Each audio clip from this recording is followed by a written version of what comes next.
السلام علیکم دوستو، ویڈیو کو دیکھنے سے پہلے ہمارے اس چینل کو سبسکرائب کر لیں اور نیچے موجود بیل آئیکن کو بھی ضرور کلک کر لیں تاکہ ہماری ویڈیوز آپ کے پاس بر وقت پہنچتی رہیں۔ گویا اسے ایک نیا سراغ مل گیا تھا۔ قاسم اور مارسی باتیں کرتے ہوئے آبنوس کے درختوں تک پہنچے تو نو عمر کوچوان اکبر بگی تیار کیے سامنے کھڑا تھا۔ مارسی اور قاسم رک گئے۔ مارسی نے قاسم سے جانے کی اجازت لینے کے انداز میں کہا، آپ تو ینیچری کے سالار ہیں، امید ہے آپ بھی کل روانہ ہونے والے لشکر کے ہمراہ محاذ جنگ کی طرف چلے جائیں گے۔ میں چاہتی تھی کہ کبھی آپ کے دولت قدے پر حاضر ہو سکوں اور آپ کے اہل خانہ سے مل سکوں۔ مارسی نے پرتکلف لہجے میں بات کی۔ قاسم مسکرا دیا، اتفاق سے میں دونوں لشکروں میں سے کسی کے ہمراہ جانے کے لیے منتخب نہیں کیا گیا۔ مجھے اس دوران یہیں ادرنا میں رہ کر رسد اور کمک کے کام کی نگرانی کرنی ہے۔ قاسم نے مارسی سے اپنا نیا عہدہ چھپایا اور اپنے نہ جانے کی گول مول وجہ بیان کی۔ مارسی قاسم کے جواب سے کسی حد تک حیران ہوئی۔ اسے توقع نہیں تھی کہ قاسم جیسا سپاہی فریضہ جہاد میں پیچھے رہ جائے گا۔ اس نے استفہامیہ لہجے میں پوچھا، تو کیا ایک مایہ ناز شمشیر زن کو سلطان نے اناج ڈھونے کے کام پر لگا دیا ہے؟ مارسی کا جملہ سن کر قاسم کی روح کانپ گئی۔ اس نے ذرا سی دیر کیے بغیر کہا، نہیں، سلطان نے مجھے جس کام پر لگایا ہے اس کا بیان نہ کرنا ہی میری ذمہ داری کا اولین تقاضا ہے۔ میں پیچھے رہنے والا سپاہی نہیں ہوں۔ ابھی شاید رزمگاہ میں میرے جوہر دکھانے کا وقت نہیں آیا۔ مجھے امید ہے کہ سلطان قونیہ سے واپسی پر صلیبیوں کے خلاف بڑے مارکے میں مجھے ضرور لے کر جائیں گے۔ مارسی قاسم کی بات سمجھ گئی۔ اس نے تفہیمی انداز میں سر ہلایا اور اپنے کہے پر معذرت کرنے لگی۔ قاسم بھی مسکرا دیا۔ کچھ دیر خاموش رہنے کے بعد مارسی قاسم کی آنکھوں سے آنکھیں ڈال کر مڑی اور تیز قدموں سے چلتی ہوئی بگی میں سوار ہو گئی۔ دوسرے دن سلطانی لشکر کوچ کر چکا تھا، جبکہ شہاب الدین پاشا چند دنوں میں ہی روانہ ہونے والا تھا۔ قاسم کے دل میں میدان جنگ سے دور رہنے کا کچھ ملال تو پہلے ہی تھا، لیکن مارسی کی بات اس کے دماغ میں نشتر کی طرح اتر گئی تھی۔ وہ چاہتا تھا کہ میدان جنگ میں صلیبی پہلوانوں کے پنجے سے پنجہ لڑائے، لوہے سے لوہا ٹکرائے اور صلیبی بزدلوں پر یہ واضح کر دے کہ مکہ کے عرب آج بھی خالد بن ولید رضی اللہ عنہ جیسی شجاعت اور قوت و جبروت کے مالک ہیں۔ لیکن اسے ادرنا میں رہنے کا حکم مل چکا تھا۔ وہ انہی خیالوں میں گم ینیچری کی خیامگاہ یعنی کیمپ کی روش پر چل رہا تھا۔ اس کا ذہن ساتھ کے ساتھ اپنے اگلے منصوبوں پر بھی سوچ رہا تھا۔ اگلے چوک پر وہ رک گیا اور ایک ثانیے کے توقف کے بعد بائیں جانب کی روش پر مڑ گیا۔ وہ آغا حسن سے ملنے کے لیے جا رہا تھا۔ آغا حسن ینیچری کا 10,000 سالار تھا تو وہ بھی نو مسلم، لیکن ایمان کا پکا اور قول کا دھنی تھا۔ اب قاسم کا رخ ان فوجی بارکوں کی طرف تھا جو اینٹ اور گارے سے افسروں کے لیے بنوائی گئی تھی۔ قاسم آغا حسن کے کمرے کے قریب پہنچا تو اسے اندر سے قہقہوں کی آواز سنائی دے رہی تھی۔ لگتا تھا اندر خوب گپ شپ ہو رہی ہے۔ قاسم رکے بغیر آغا حسن کے کمرے میں داخل ہوتا چلا گیا۔ آغا حسن کا کمرہ ینیچری کے نوجوانوں اور افسروں سے بھرا ہوا تھا۔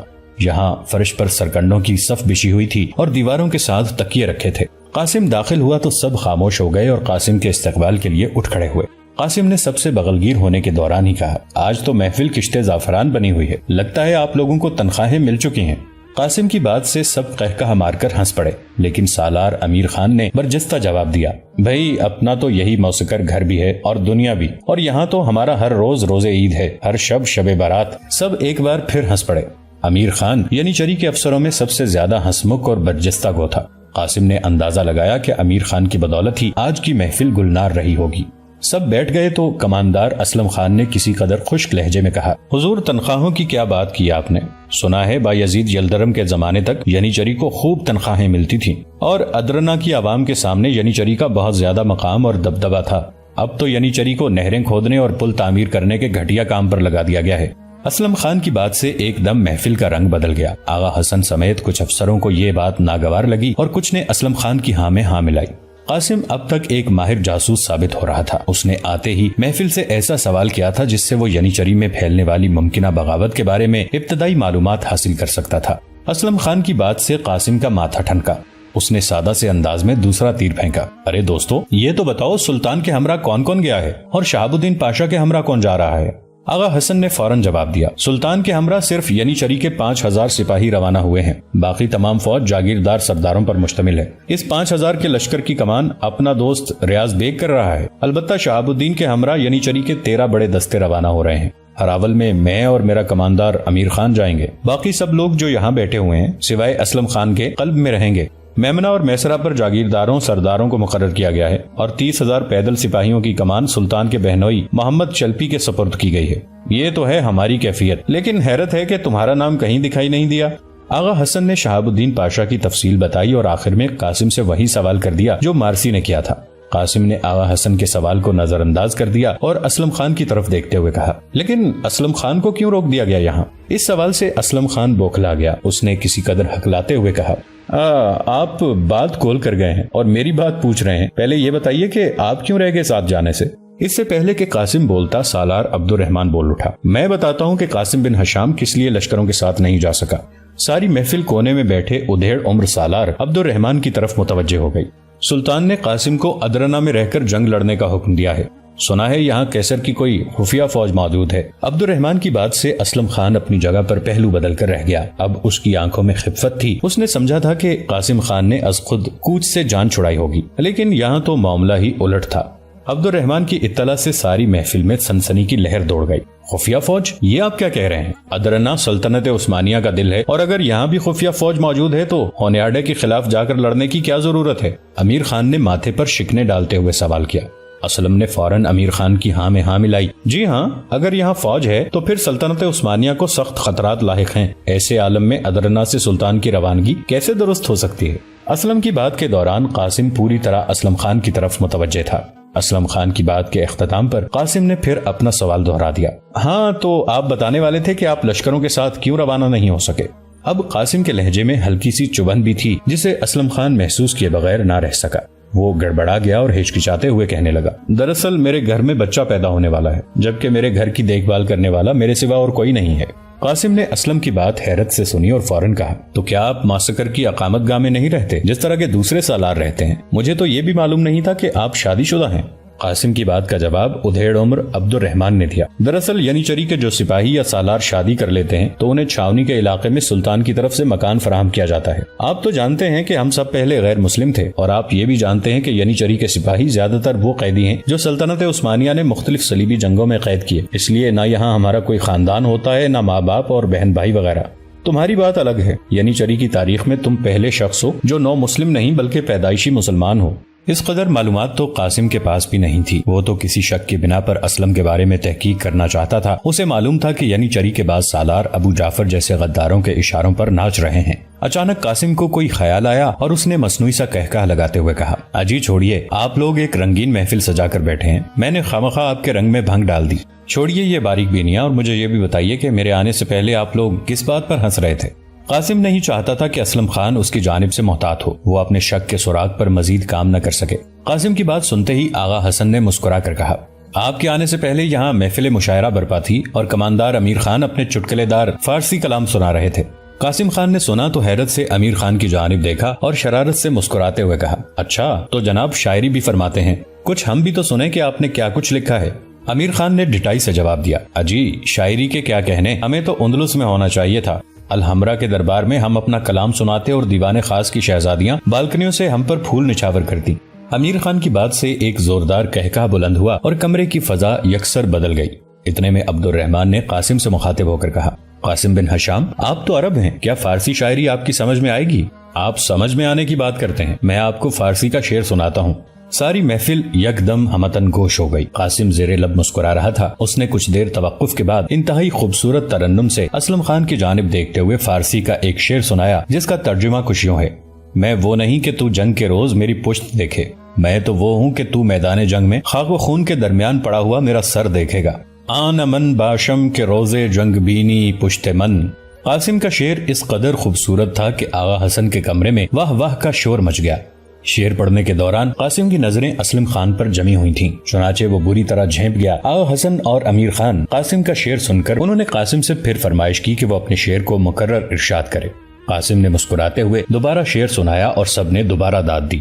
اس مرتبہ داد دینے والوں میں اسلم خان بھی شامل تھا. ینیچری کے افسروں کی یہ محفل اب خوب گرم تھی کہ کمرے میں ایک ادھیڑ عمر شخص داخل ہوا. اس شخص کے چہرے پر موجود وقار اور دبدبہ دیکھ کر قاسم نے اندازہ لگایا کہ یہ یقیناً ینیچری کا کوئی اعلیٰ سالار تھا. یہ محمد چلپی تھا، سلطان مراد خان کا بہنوئی اور شہاب الدین پاشا کے لشکر میں 30,000 کی پیدل فوج کا سالار. کمرے میں موجود ینیچری کے تمام افسر محمد چلپی کے احترام میں کھڑے ہو گئے. محمد چلپی مسکراتا ہوا کمرے میں داخل ہوا اور سب کے ساتھ مصافحہ کرنے کے بعد آغا حسن کے پہلو میں بیٹھ گیا. اس نے صف پر بیٹھتے ہی تمام سالاروں اور کمانداروں سے مخاطب ہو کر کہا، سپہ سالار شہاب الدین پاشا نے حکم دیا ہے کہ نئے مہینے کا چاند نظر آتے ہی دوشنبے کے روز ہمارے لشکر کو یورپ کی مہم کے لیے کوچ کرنا ہے. امید ہے آپ سب لوگ تیار ہوں گے. ہمارے کوچ میں صرف 5 دن باقی ہیں۔ اس مرتبہ جو مہم ہمیں درپیش ہے یہ پچھلے تمام مارکوں سے مختلف ہے۔ ہم ہونیاڈے کی فوج کے خلاف لڑنے جا رہے ہیں۔ آپ کو معلوم ہوگا کہ پچھلے دنوں صوبہ ٹرانسلونیا میں ہرمنسٹاٹ کے مقام پر ہونیاڈے نے ہمارے سالار فرید پاشا کو ناقابل فراموش شکست دی ہے۔ اس نے درندگی کا مظاہرہ کرتے ہوئے ترک قیدیوں کو ہنگری کی دعوتوں اور فیاضتوں میں گاجر مولی کی طرح کاٹا اور قیدیوں کا ناروا خون بہایا ہے۔ ہمیں ہونیاڈے سے اپنے شہید سپاہیوں کا انتقام لینا ہے۔ ہونیاڈے کی شاندار کامیابی اور ہمارے دستوں کی پے در پے شکست نے پورے یورپ میں خوش فہمی کی لہر دوڑا دی ہے۔ اس وقت یورپ سے ترکوں کو نکالنے کے لیے ایک زبردست اتحاد قائم ہو چکا ہے۔ شاہ لارڈ سلاس جو اس وقت ہنگری اور پولینڈ دونوں مملکتوں کا فرما روا ہے، اس تحریک کا روح رواں ہے۔ اس اتحاد میں ہنگری، پولینڈ، لاچیا اور بوسنیا کی حکومتیں اپنی پوری قوت کے ساتھ شریک ہیں۔ سربیا بھی جو لارڈ سٹیفن کے عہد میں عثمانیوں کا نہایت وفادار حلیف تھا، اب اس کے جانشین جارج برنکوچ کی سرکردگی میں اتحادیوں کی صف میں شامل ہو گیا ہے۔ فرانس اور جرمنی نے بھی مبارزین کی ایک کثیر فوج بھیجی ہے۔ ان کے علاوہ عیسائی لشکر میں یورپ کے ہر ملک سے سپاہیوں کی ایک بڑی تعداد خود آ کر شریک ہوئی ہے، اور اہم بات یہ ہے کہ عیسائی اس لشکر کو مقدس صلیبی لشکر قرار دے رہے ہیں۔ روما کے پوپ نے سب سے زیادہ جوش دکھایا ہے۔ اس نے اپنے نمائندے جولین سیزر کو ایک مسلح فوج کے ساتھ روانہ کیا ہے اور یورپ کے ہر حصے سے اس جنگ کے لیے ایک کثیر رقم فراہم کر کے بھیجی ہے۔ حقیقتاً یہ ایک صلیبی جنگ ہے، اور یاد رکھیے یہ جنگ عیسائیت کے مذہبی جوش نے اسلام کے خلاف چھیڑی ہے۔ جمہوریہ وینس اور جمہوریہ جنیوا کے بحری بیڑے بھی عیسائی لشکر کی مدد کو آ پہنچے ہیں، جبکہ بدقسمتی سے ابھی تک سلطنت عثمانیہ کے پاس بحری طاقت نہ ہونے کے برابر ہے۔ اس لیے ہونیاڈے کا خیال ہے کہ ہمارے سلطان کی فوجیں ایشیائی کوچک سے، جہاں وہ قونیا کے مقام پر امیر کرمانیہ سے جنگ میں مصروف ہوں گی، یورپ میں منتقل نہیں کی جا سکیں گی۔ اتحادی افواج بظاہر شاہ لارڈ سلاس کے زیر کمان ہیں، لیکن در حقیقت ان کا سردار ہنگری کے سابقہ بادشاہ سیجمنٹ کا ناجائز بیٹا ہونیاڈے ہے، جو اس وقت مسیحی دنیا کا سب سے بڑا ہیرو خیال کیا جاتا ہے۔ محمد چلپی کی زبان میں ایسی تاثیر تھی کہ کمرے میں موجود تمام سالار گمسم ہو گئے۔ محمد چلپی نے ہونیاڈے کے لشکر کا ایسا نقشہ کھینچا تھا کہ قاسم کو اس کی عسکری مہارت اور قابلیت کا قائل ہونا پڑا۔ اس دوران اسے معلوم ہو چکا تھا کہ جنگ کے موضوع پر گفتگو کرنے والا یہ جہاں دیدہ اور باوقار شخص سلطان کا بہنوئی ہے۔ قاسم نے مؤدب لہجے میں محمد چلپی سے سوال کیا، سالار محترم، اگر محاذ کی صورتحال اس قدر سنگین ہے تو سلطان معظم کو اسلامی افواج کی قیادت خود کرنا چاہیے تھی۔ محمد چلپی نے چونک کر قاسم کی جانب دیکھا اور مشفقانہ انداز میں مسکراتے ہوئے کہا، آپ غالباً قاسم بن ہشام ہیں۔ آپ کی ذہانت اور شجاعت کا شہرہ قصر سلطانی میں پھیلا ہوا ہے۔ خیر، بہرحال آپ کے سوال کا جواب یہ ہے کہ سلطان معظم خود لڑائی کی قیادت کریں گے۔ ہمارا 80,000 کا لشکر تو محض ہراول دستے کی صورت میں آگے جا رہا ہے۔ لیکن قاسم نے ایک خیال کے تحت پھر کہا، سالار محترم، اگر سلطان معظم کی واپسی سے پہلے ہمارے لشکر کی ہونیاڈے کی افواج کے ساتھ مٹ بھیڑ ہو گئی تو کیا ہماری افواج سلطانی لشکر کا انتظار کریں گی؟ نہیں، اگر ایسا ہوا تو ہم ڈٹ کر مقابلہ کریں گے اور انشاءاللہ سلطان معظم کے پہنچنے سے پہلے دشمن کا صفایا کر دیں گے۔ محمد چلپی کے لہجے میں عزم تھا۔ اس نے گردن تان کر جواب دیا۔ اتنے میں آغا حسن نے سوال کیا، سالار محترم، سنا ہے کہ ادرنہ میں قیصر کے خطرناک جاسوس موجود ہیں جو سلطان معظم کے خلاف سازش کر رہے ہیں۔ آغا حسن نے کہا تو سب سالار ہمتن گوش ہو گئے۔ محمد چلپی نے جواب دیا، اس قسم کی اطلاعات میرے پاس بھی ہیں، لیکن ابھی کسی شخص پر گرفت نہیں کی جا سکتی۔ جہاں تک قیصر کا تعلق ہے تو قیصر قسطنطنیہ کو شروع دن سے مینڈے لڑانے، ریچھ کتے اور تیتر بٹیر لڑانے کا بڑا شوق ہے۔ ظاہر ہے اس قسم کا شخص میدان جنگ میں سامنے آنے کی بجائے سازشوں کا ہی سہارا لے سکتا ہے۔ ہم افواہوں پر قابو پا رہے ہیں اور سلطان معظم نے اس کی چھان بین کے لیے ماہر افراد مقرر کر دیے ہیں۔ غالباً محمد چلپی قاسم کا فرض منصبی جانتا تھا، لیکن اس نے سر محفل ذکر کرنا مناسب نہ سمجھا۔ آغا حسن کے کمرے میں دیر تک مختلف موضوعات پر باتیں ہوتی رہیں، یہاں تک کہ نماز ظہر کا وقت ہو گیا۔ سلطان کا بہنوئی محمد چلپی اپنے سالاروں سے اجازت لے کر کسی جانب چل دیا اور آغا حسن کے کمرے میں موجود تمام سالار نماز کی تیاری کے لیے نکل گئے۔ اب کمرے میں صرف آغا حسن اور قاسم موجود تھے۔ قاسم نے سالاروں کے نکل جانے کے بعد کچھ دیر توقف کیا اور پھر اٹھ کر کمرے کے دروازے کو اندر سے بند کر کے کنڈی لگا دی۔ آغا حسن نے حیرت سے قاسم کو دروازہ بند کرتے دیکھا اور متجسسانہ انداز میں پوچھا، کیا بات ہے قاسم، کافی سنجیدہ دکھائی دے رہے ہو؟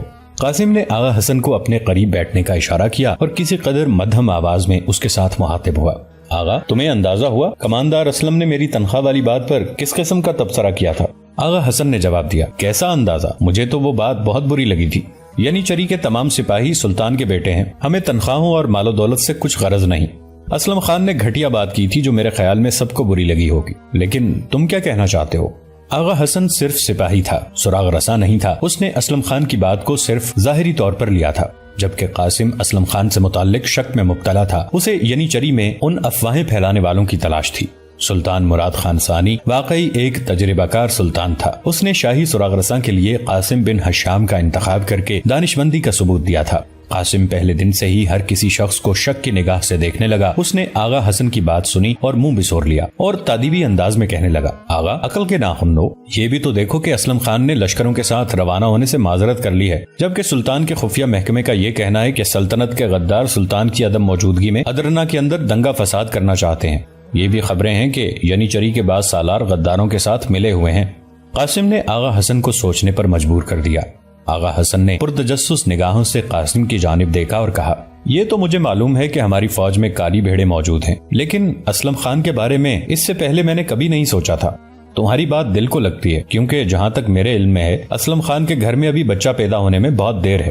وہ میرا دوست ہے، چند دن پہلے تک اس نے مجھے بتایا تھا کہ اللہ رب العزت اسے ماہ شوال میں پہلے بچے کا باپ بنانے والا ہے۔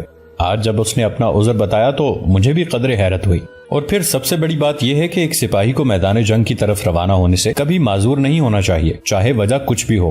قاسم نے اطمینان کا سانس لیا، گویا اسلم خان پر اس کا شک درست تھا۔ اس نے کچھ کہنے کے لیے منہ کھولا، لیکن یکلخت کسی وجہ سے خاموش ہو گیا۔ اس کی نگاہیں تیزی سے کمرے کے بند دروازے کی طرف اٹھی۔ اس کی چھٹی حس بیدار ہو چکی تھی۔ قاسم کی نگاہوں کی چمک دیکھ کر آغا حسن بھی متجسس ہو گیا۔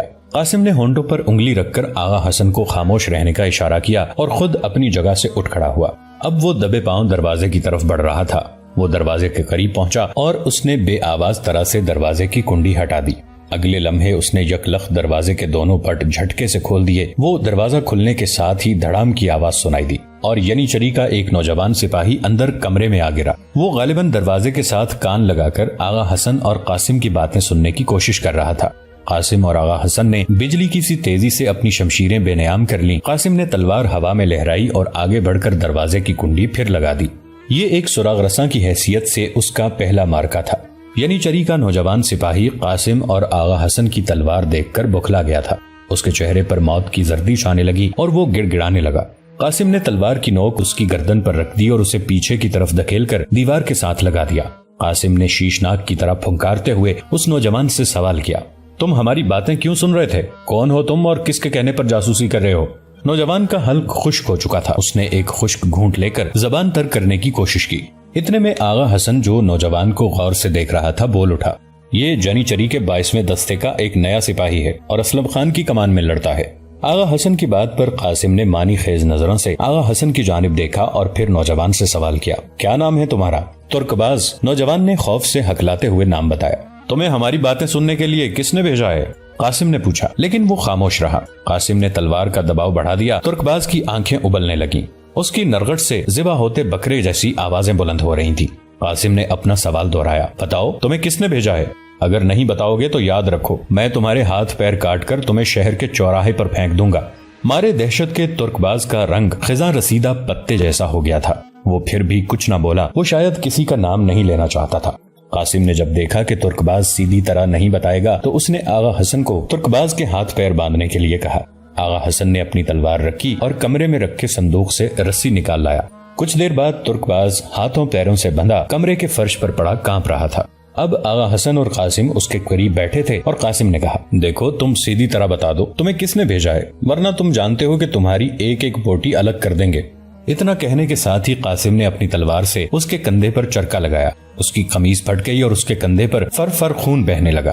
اب وہ پوری طرح خوفزدہ ہو چکا تھا۔ اس نے موت کے خوف سے گڑ گڑاتے ہوئے کہا، مجھے اس ودی نے بھیجا۔ اور اچانک کمرے کے روشندان سے ایک تیر آیا اور ترک باز کے حلق میں اتر گیا۔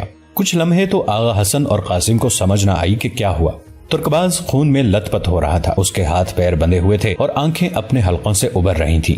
وہ مر رہا تھا۔ تیر اس کی گردن پر حلق کے مقام پر پیوست ہوا تھا۔ جو ہی معاملہ قاسم کی سمجھ میں آیا، اس نے بجلی کی رفتار سے جست لگائی اور کمرے کا دروازہ کھول کر باہر نکلتا چلا گیا۔ اب وہ بیرکوں کے آگے بنے برآمدے میں دوڑ رہا تھا۔ اس کا رخ عمارت کے آخری کونے کی جانب تھا، جہاں چھت پر جانے کے لیے مٹی کے زینے بنائے گئے تھے۔ قاسم برق رفتاری سے زینے پھلانگتا چلا گیا۔ اس کے عقب میں آغا حسن کے دوڑنے کی آواز بھی آ رہی تھی، لیکن اس نے پیچھے مڑ کر نہ دیکھا۔ دوستو، آج کے لیے اتنا ہی۔ اسی کہانی کی اگلی قسط کے ساتھ بہت جلد آپ کی خدمت میں حاضر ہوں گے۔ نیچے کامنٹ سیکشن میں اپنی رائے کا اظہار ضرور کیجیے گا۔ ہمارے اس چینل کو سبسکرائب کر کے نیچے موجود بیل آئیکن کو بھی ضرور کلک کیجیے گا۔ اگلی ملاقات تک کے لیے ہمارا اور آپ کا اللہ نگہبان۔